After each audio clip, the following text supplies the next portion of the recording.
Good evening, everyone. Call to order the village board meeting for November 5th, 2012. Roll call, please. Mayor Ron is absent tonight. Mayor Pro Tem Scott. Here. Oh, what a riot. Clerk's here. Trustee Emery. Here. Trustee Klebanow is absent. Trustee Fleming. Here. Trustee Nero. Here. Trustee Seneca. Here. Manager Searle. Here. Attorney Zimonak. Here. Finance Director Parker. Here. Deputy Police Chief Brinza. Here. Deputy Fire Chief Connolly. Here. Village Planner Ziegler. Yeah, they would be. Everyone, please stand for the pledge. I pledge allegiance to the flag of the United States of America and to the republic for which it stands, one nation under God, indivisible, with liberty and justice for all.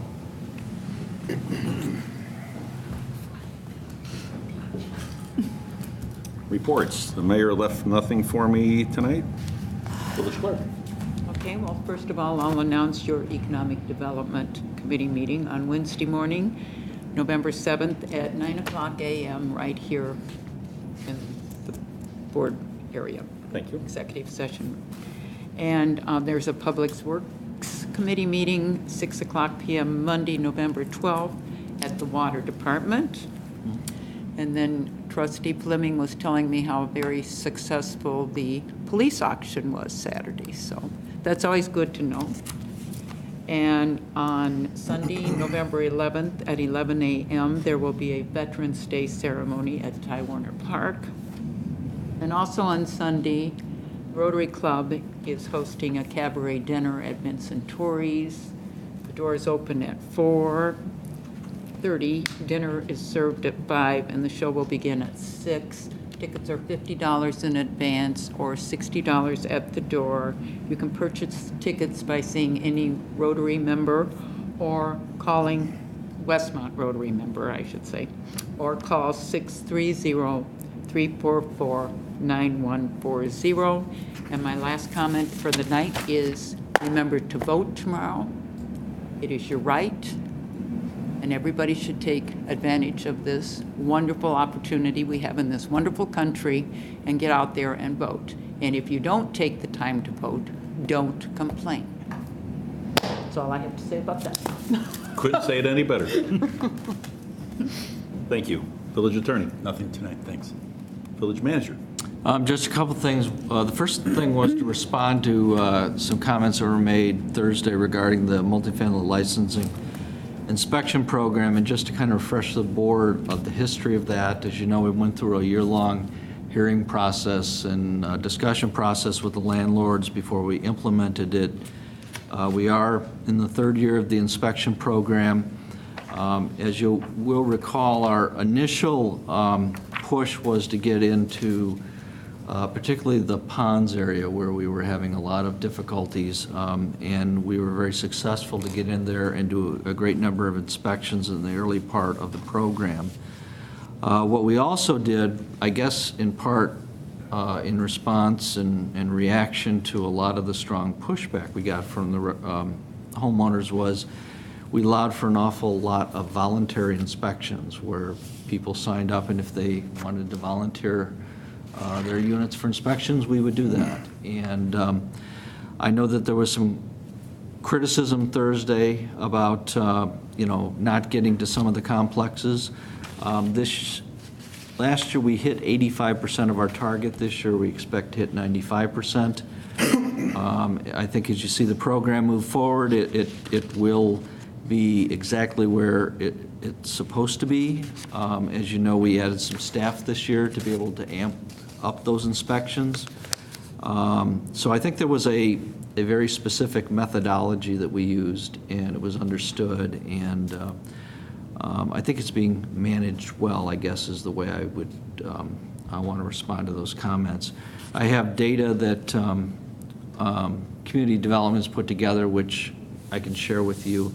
Much of it you've seen already. You see the reports very frequently at the code enforcement meetings, but we can share that with you in the Friday report, so you can look exactly by address and see how many inspections have happened where. So if you have any questions about that? If not, I will move on to my second item. I would just like, if we can find out later, the comments she made, she seems like she's being singled out. Is there something we can see to how many times she's been inspected and why? She said that she had been inspected twice and that there was a third one scheduled. I don't know if we got an answer to that question before the end of today, but I'll have an answer for you before the end of the week. Good. I don't know Now, if if she a tenant volunteered. wants, if a tenant says, could you guys come in and inspect my apartment for any safety violations, then the If they reached out landlord to might us? take, do we tell the landlord it's at the tenant's request? Or do we just go there on a scheduled inspection because it was requested by a tenant? I don't know for certain. I think that we would go and do that inspection based on the tenant's request. Yeah, I would think we would, and we don't necessarily rat on them that they don't think they have a good landlord if they suspect there are safety violations, so. And obviously that's not because we're targeting a specific landlord, it's because we're responding, just like we respond to many other kinds of questions and comments. Exactly. But we'll verify that too with community development for you. Okay. All right. Okay. Then I wanted to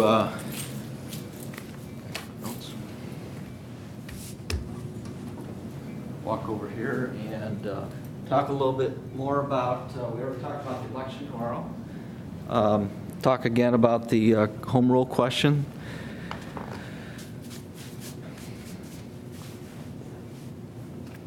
As we all know, tomorrow is Election Day, and we have on the ballot the question, shall the Village of Westmont cease to be a home rule unit of government? If you vote yes, you are saying that yes, you would like to see that happen. No, you would like to see us continue as a home rule unit of government. The reason for this is because we did a special census in 2007, and I'll show a graph here in just a second that'll show how our population has grown over the years. And as a result of the decennial census in 2010, we fell below the 25,000 population threshold that requires us to put on the next general election ballot this question. So this diagram is a little hard to read. Shows you how the village has grown over the years. Each of these dates that are in parentheses are special census dates where the community has paid and had a special census done. We did one in 2007, which is the one that put us over 25,000. We became home rule, I believe it was in November of 2007. We were prepared and had an application on file with the Census Bureau as soon as they were willing to allow for special censuses in 2003. However, the board was concerned about the ramifications of becoming home rule, so we held off on that, and we went through an education process where we had presentations done. We brought some experts in to talk about home rule. We provided information to the public. We actually sacrificed, by our estimates, about $500,000 of per capita revenue waiting those 4 years before we did do the special census. That special census came on the heels of a recommendation from a citizens ad hoc committee that the board put together that came out with a recommendation in January of 2006 that we proceed with the special census, capture the lost revenue. I know one of the questions that a trustee asked me recently, and I know this was something that has been asked before, is when do we pay for that? We paid essentially for that special census the following year based on our per capita revenue increase that we got. So everything beyond 2008 up until 2007 was additional revenue that we were able to capture as a result of that special census. The point I wanted to make, however, is that the board didn't take the idea of becoming home rule very lightly, having waited those 4 years and tried to get as much information out to the public as possible about home rule. So what is home rule? Home rule is a legal system that defines local government powers. I've talked about before the idea of a court ruling back in the 1860s called Dillon's Rule that grew out of an Iowa court ruling in the late 1800s by Judge Dillon, who basically said that a city or village only has those powers or authority that's granted to them by the state. Local governments are creatures of the state. And that became a case that was pretty much adopted across the country in terms of this is what defines the kind of authority that local governments have. Keeping with that, local governments have no inherent powers. Same sort of concept. The state has to grant those powers, and action is dependent upon the state granting that power. If you're a home rule community, the concept that was created here in Illinois with the change in the Constitution in 1970 gives broader powers to local governments.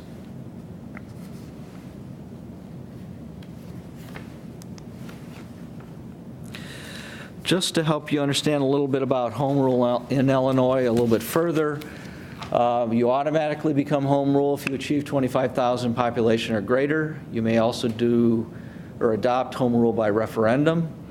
There are presently, according to the Illinois Municipal League website, there are 209 Illinois local governments that are home rule here in Illinois. And here in DuPage County, over half are home rule communities. That's 18 DuPage County communities.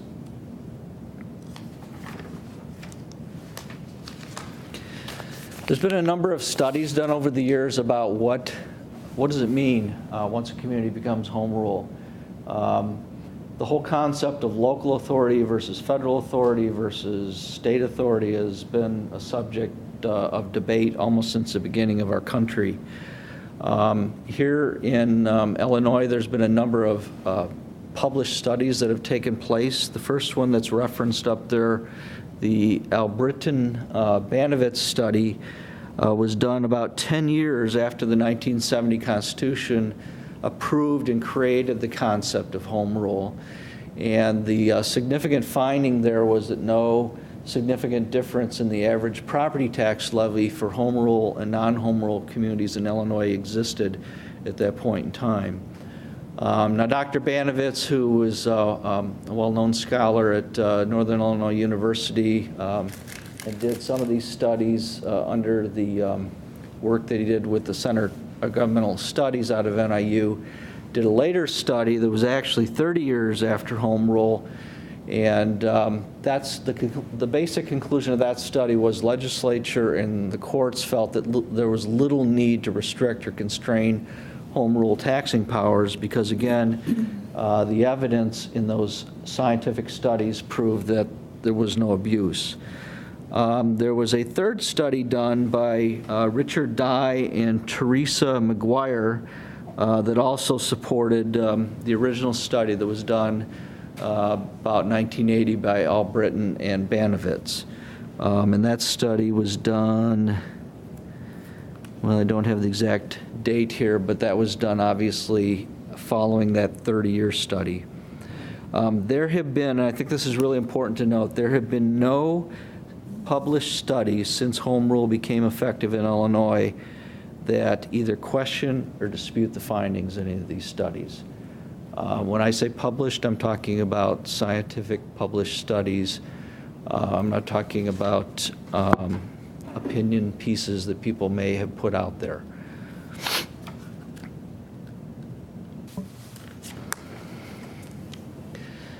One of the most recent studies is done by Professor Woods. I don't have the full title here is Do Home Rule Governments Work Better? A New and Different Perspective.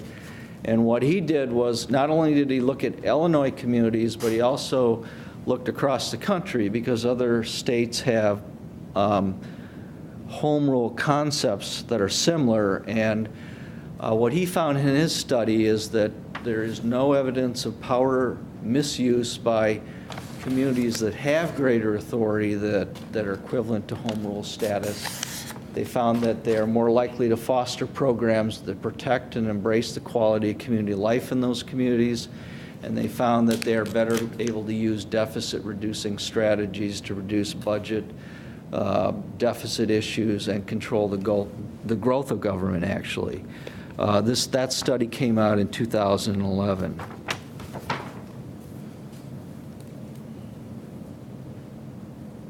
These next few slides, some of these we've talked about before in prior presentations, but these are some of the different perspectives regarding home rule. One of the positive aspects to home rule is the greater access to your local officials, the greater accountability. You're giving greater authority to your local elected officials to deal with problems, but they're also more accountable to you as residents. You can talk to them, you can come here. We have had open forum for almost 30 years. You can come in and talk about anything you want to with your local officials. There's always the opportunity to talk to them about specific issues that are on the agenda. And it's much more difficult to have those kind of conversations with your state officials if you're reliant upon the state to approve laws and projects to help your community. So again, you're less dependent on the state. There is the broader ability to tax non-residents, and just for clarification, since we became home rule, we implemented a 2.5 cent gas tax and a 0.5 cent sales tax. While those don't apply to only non-residents, it does allow us a way to capture revenue from people who come into our community and buy goods here in the community, and it helps offset costs that might otherwise have to be supported by other revenue sources such as property tax. Home rule also allows us the ability to have flexibility with the use of our hotel motel tax. We are able to use that money, and we have used that money to supplement the operating programs in our general fund. As a non-home rule community, you are required to use that funding to promote overnight stay and tourism in your community. You also have the opportunity, if you had large development projects, to implement broader impact fees. Now, obviously, that really has not been a significant issue here in recent years because of a lack of development, but that power is something that is afforded to home rule communities to help offset the potential service costs that those projects might have in the community. And again, as we talked about before, you have more flexible powers as a home rule community to deal with local problems. One of the examples that I would use is our multifamily licensing program, which we'll talk about here in a minute, which also relates back to the earlier comment about the national study showing that you're able to deal with quality of life issues, communities that have those kind of powers. A couple of the things that are negatives or criticisms of home rule is that we're not subject to property tax caps, and there's always the concern about potential abuse or broad power abuse because you are only restricted by laws that prohibit home rule communities from doing certain things, and whereas the flip side, as a non-home rule community, you have to be given that authority by the state. In our case with the property tax caps, our board made a decision when we became home rule that we would adhere to the property tax cap except for that portion that related to our legal obligation to fund our police pension fund. And that's essentially what we have done. We're obligated, I believe it's by 2040, to have our police pension fund funded by 90%, and I think it's 2014, 2015. 15? Looking at our finance director, that the state will begin to take monies from our state shared revenues if we're not funding at the levels that we're required to do so under the new law.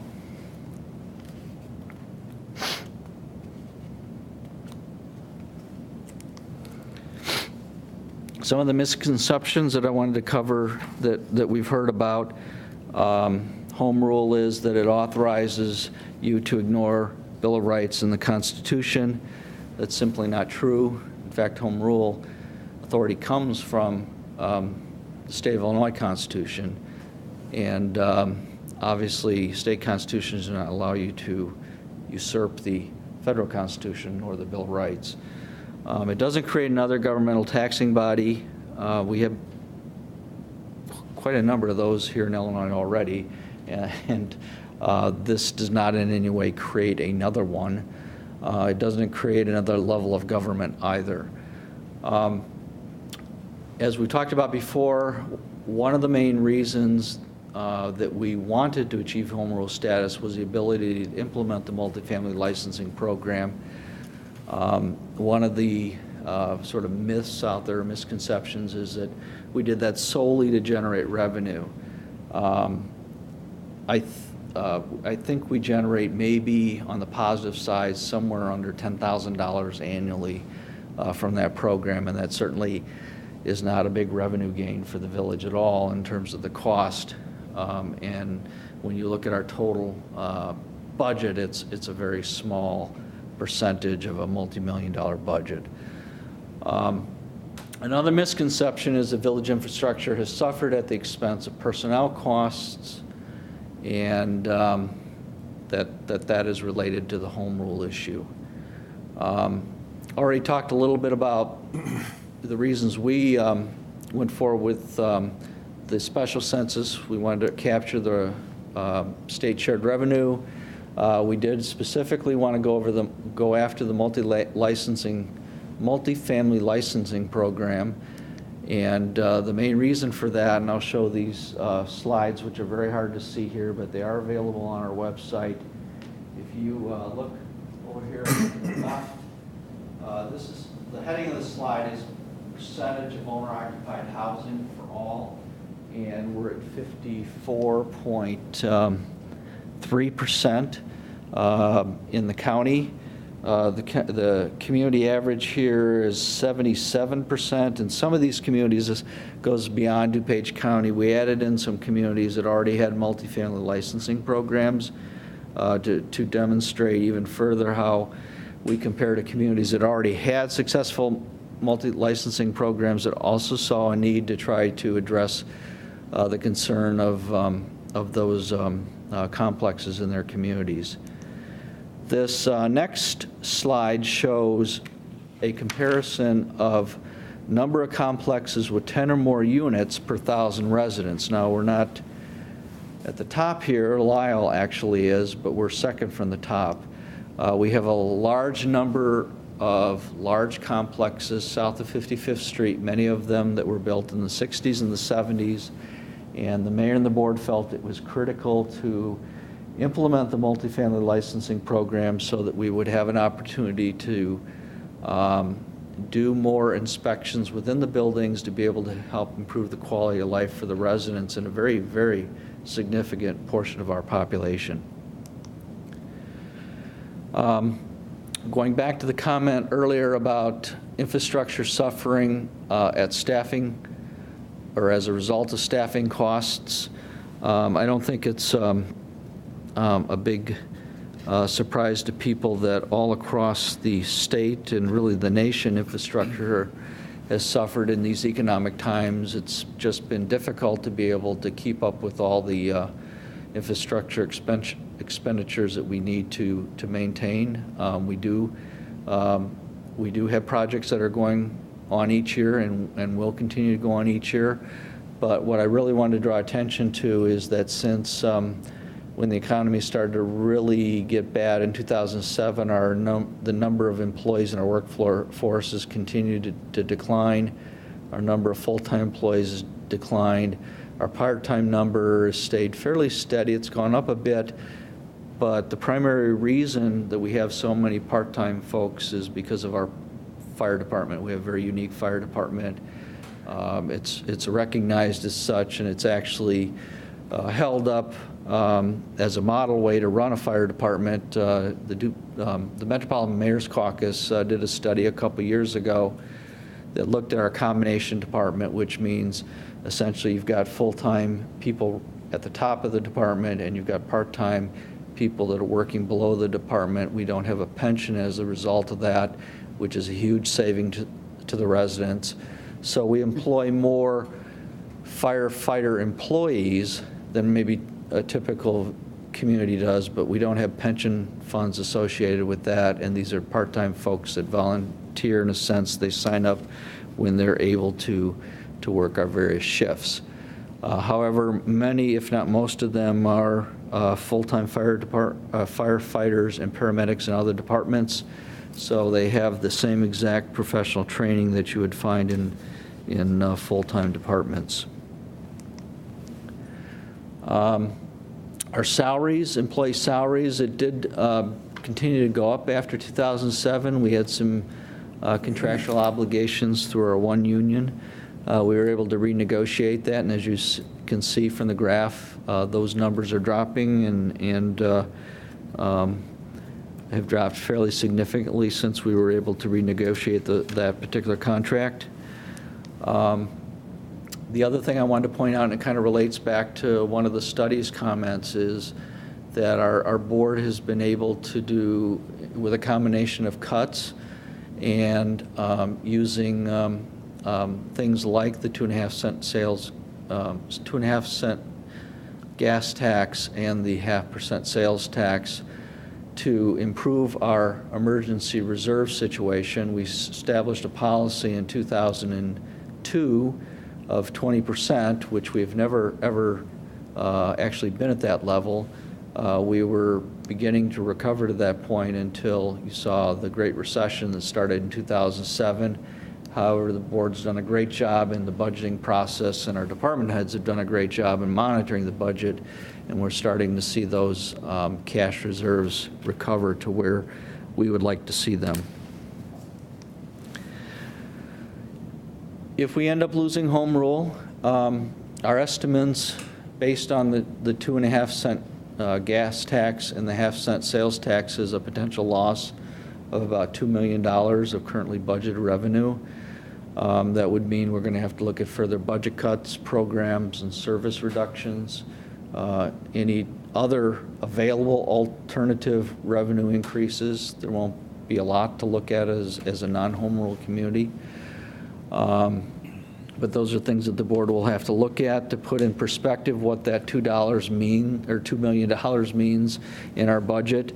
If you just take a couple of our three of our operating departments and look at their current operating budgeted levels, the police department, that if you were just to apply that, that's about 27% of their budget. It's about half the fire department's budget. It's about 53% of the public works budget. If you were to evenly spread it across all three, it's 13%. I just want to make clear I'm not suggesting that this is what the village is going to do, but we've had questions at some of these other presentations, and this is my 15th presentation. So I've tried to, as I go along, try to answer some of the questions, what does that really mean in terms of dollars? So we try to give you some illustrations. If you were going to simply apply it to the number of police officers, you're talking about 20 police officers, which is obviously a pretty significant number. So what are the safeguards as a home rule community for the residents? Obviously, you have the elections. If you're not happy with the decisions that are being made by your local elected representatives, you have the opportunity to address that at election time. There is the question of voter rescission of home rule. There hasn't been a community that's home rule that has put it on the ballot and rescinded it in 20 years. I know comments have been made, well, what about Clarendon Hills? At the last election, they had a vote and it went down pretty significantly. They were a non-home rule community that was seeking to become home rule, so it's not the same thing as a community that's acted under home rule powers for a number of years and then have decided that they wanted to eliminate it. There's legislative preemption that the legislature can write into laws to preempt home rule status. There is judicial review if there was something questionable that was done by a community. The court systems are certainly available. There are the constitutional protections that we talked about. And then there are General Assembly automatically imposed obligations. As example, Freedom of Information Act, Open Meetings Act, Collective Bargaining Act. These are all things that the legislator said from the very beginning, there's no exemption for home rule communities. Excuse me, this last slide actually references some of the studies that I talked about at the beginning, and these are available as links on our website if people are interested in reading them. Some of them are fairly lengthy in detail. I tried to give you some summary conclusions from them, but they're certainly there and available for your reading. And at this point, I would be happy to answer questions or take comments. Speaking for the board, Ron, I want to thank you for going out and doing those 15 public meetings, providing unbiased information to the public, giving them the pros and the cons against it, and letting them decide on their own. Thank you. It was actually very fun. I enjoyed some of the interaction with some of the people, and I understand this is a difficult concept for a lot of people to understand, and it's complex, and I enjoyed the opportunity to try to explain it to people. I hope it made sense to most of them. So, Well, we're proud of you. You went out to do a difficult task, and we appreciate it. Great job. thank you. Community does. Appreciate that. Yep. Okay, we'll move on. If there's no questions for Ron or anything, we'll move on with the next item on the agenda, number 5. Any items to be removed from the consent agenda? Hearing none, we'll move on to number 6, consent agenda. I'll entertain a motion for someone to accept the consent agenda. So move Seneca. Second, Emery. Questions, comments? Roll call, please. Trustee Seneca? Yes. Trustee Nero? Yes. Trustee Emery? Yes. Trustee Scott? Yes. Trustee Fleming? Yes. Number 8, unfinished business. Doesn't look like there is any, so we'll move on to number 9, new business. A, 325 North Warwick, Wiesbrock lot coverage variance request. Board to consider an ordinance approving the following request from Dave Wiesbrock to allow lot coverage greater than the 30% maximum allowed in a defined development moratorium area. 1, a zoning code variance. 2, waiver of variance application fee, and we'll be taking this as one vote. Motion to approve, Emery. Second, Fleming. Comments or questions? I'd just like to make a comment that Mr. Wiesbrock, when he was here on Thursday, was complaining that when the comments were made 4 years ago about finding emergency funds for flooding issues, it did not mean handing out cash to individual homeowners. This board collectively came up with, did away with places we would have liked to spend money and put a lot of money into Christopher Burke Engineering to find out where the village-wide problems were in order to deal with them, because there were problems all over the village, not just in one area. So I just want the clarification out there that emergency funding was not cash to homeowners. And Well, it was the the other- residents. I'm sorry, go ahead. Excuse me, I'm sorry. The other part of it is we wanted to develop a plan that be comprehensive and be progressive in terms of dealing with not just that area, but if we had other areas as well. Yeah, because the Not just be homeowners, they came an floating in overreaction. here to Right. tell us about all the problems from all over the village, so, And that's where the moratorium came from the homeowners that lived in that area. correct. Roll call. Trustee Emery? Yes. Trustee Nero? Yes. Trustee Seneca? Yes. Trustee Fleming? Yes. Trustee Scott? Yes. B, 120 South Grant, Sakula lot coverage variation. Board to consider an ordinance approving a zoning code variance request from Brent Sakula to allow lot coverage greater than the 35% maximum allowed. So moved, Emery. Second, Nero. Comments or questions? Hearing none, roll call, please. Trustee Emery? Yes. Trustee Nero? Yes. Trustee Fleming? Yes. Trustee Seneca? Yes. Trustee Scott? Yes. C, 37 West Quincy Street, cash closet, special use request. Board to consider an ordinance approving the following request from Mia Curtis of Cash Closet to operate a high-end resale consignment shop featuring men's and women's clothing and accessories in a B1 limited business district. So move Seneca. One special use, Oh, sorry. that's right, one special use permit, two development permit, and it'll be done as one vote. Second, Emery. Sorry about that. Comments or questions? Hearing none, roll call, please. Trustee Sinek. Yes. Trustee Nero. Yes. Trustee Emery. Yes. Trustee Scott. Yes. Trustee Fleming. Yes. D, 665 Pasquinelli Drive, Unit A, used Mandarin Restaurant, zoning code variance request. Board to consider an ordinance approving the following request from used Mandarin Restaurant for zoning code variance to, 1, increase the number of allowable signs from 1 to 6. 2, increase the maximum gross square footage of signage from 138 square feet to 163 square feet, and this will be taken as one vote. So moved, Emery. Second, Nero. Comments or questions? Hearing none, roll call, please. Trustee Nero. Yes. Trustee Emery. Yes. Trustee Scott. Yes. Trustee Fleming. Yes. Trustee Sinek. Yes. E, 777 Oakmont Lane, Suite 200, Spinecraft, zoning code variance request. Board to consider an ordinance approving a request from Spinecraft for a zoning code variance to increase the number of allowable signs from 2 to 3. So move Seneca. Second, Emery. Comments or questions? Hearing none, roll call, please. Trustee Seneca. Yes. Trustee Fleming. Yes. Trustee Scott. Yes. Trustee Nero. Yes. Trustee Emery. Yes. F, 3500 Midwest Road, Marriott Telecommunications Equipment Variation Request. Board to consider an ordinance granting a zoning code variance request from China Cat Productions LLC to permit more than 3 antennas on a structure. Motion to approve, Nero. Second Seneca. Okay. Comments or questions?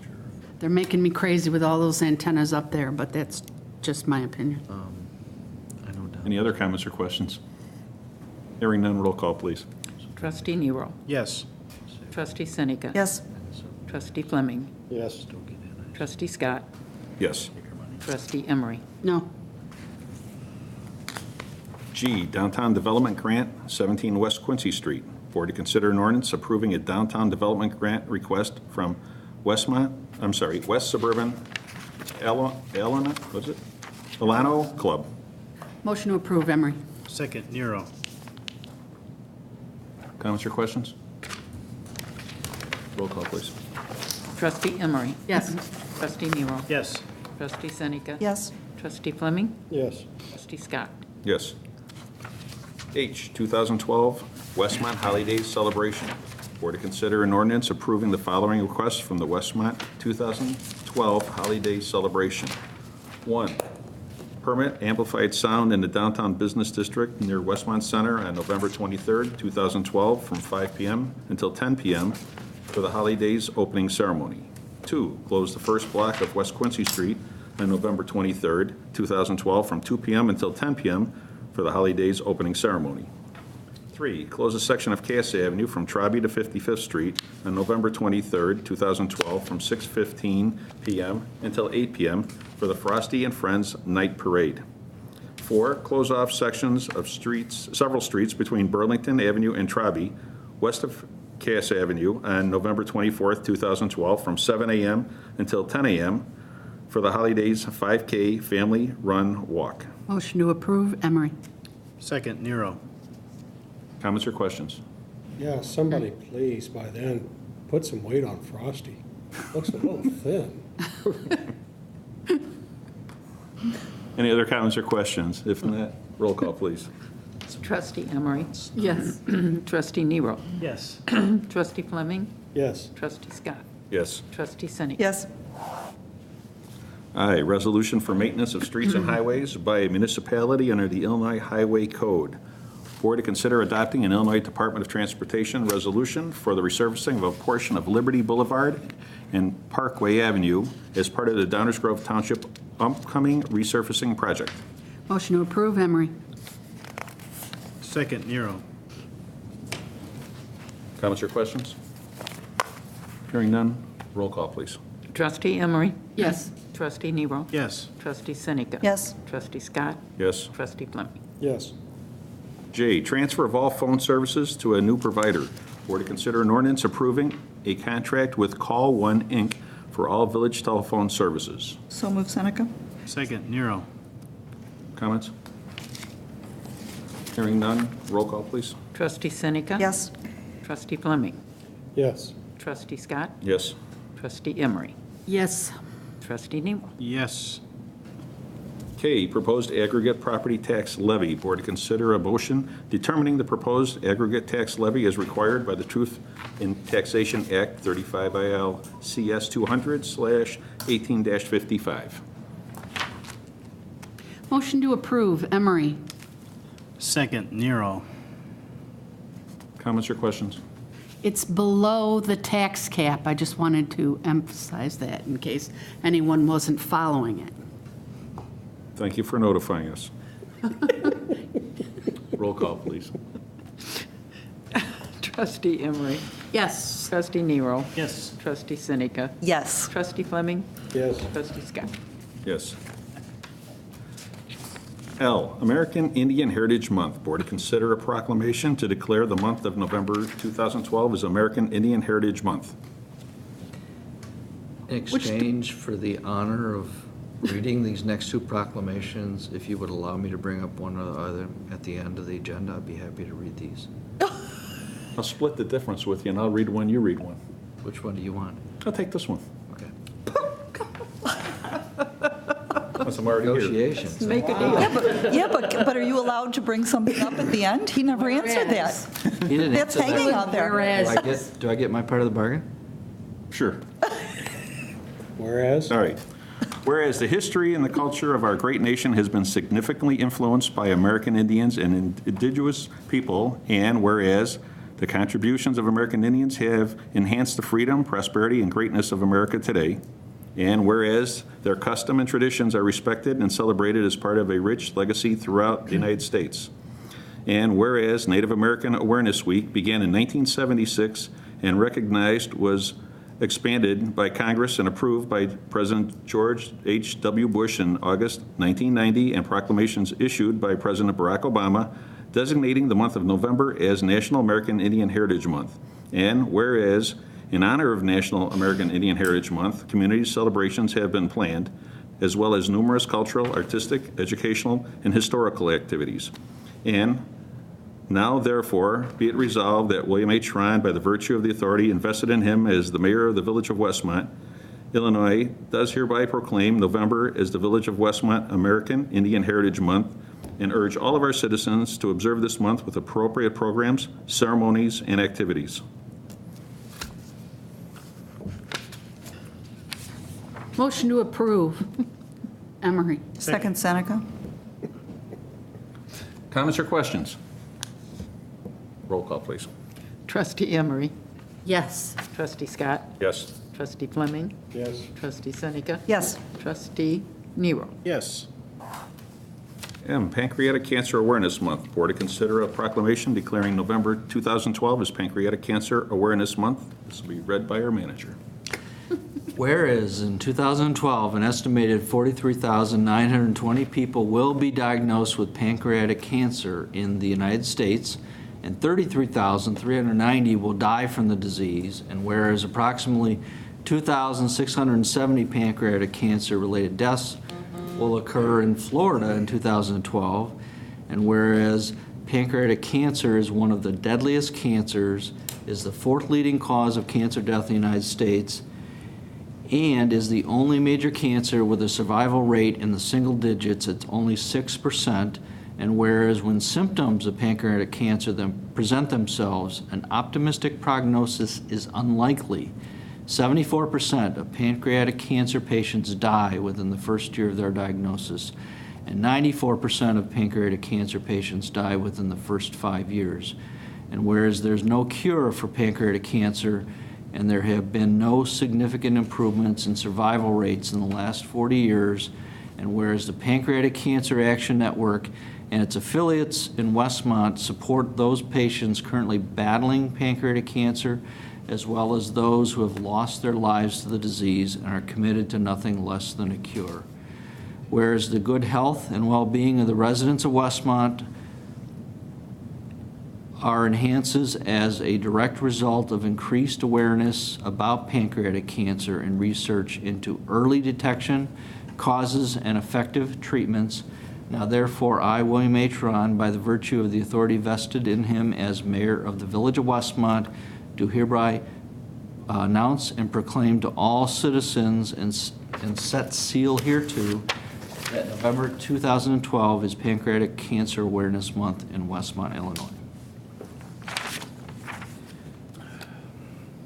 Motion to approve, Emery? Second, Scott. Comments or questions?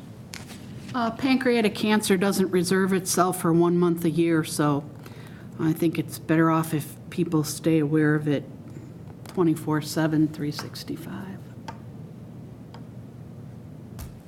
Roll call, please. Trustee Emery? Yes. Trustee Nero? Yes. Trustee Seneca? Yes. Trustee Fleming? Yes. Trustee Scott? Yes. N, natural gas agreement with Integris. Board to consider an ordinance approving a contract with Integris Energy Solutions for the purchase of natural gas for certain village-owned properties. Motion to approve, Emery? Second, Nero. Comments or questions? Hearing none, roll call, please. Trustee Emery? Yes. Trustee Nero? Yes. Trustee Seneca? Yes. Trustee Fleming? Yes. Trustee Scott? Yes.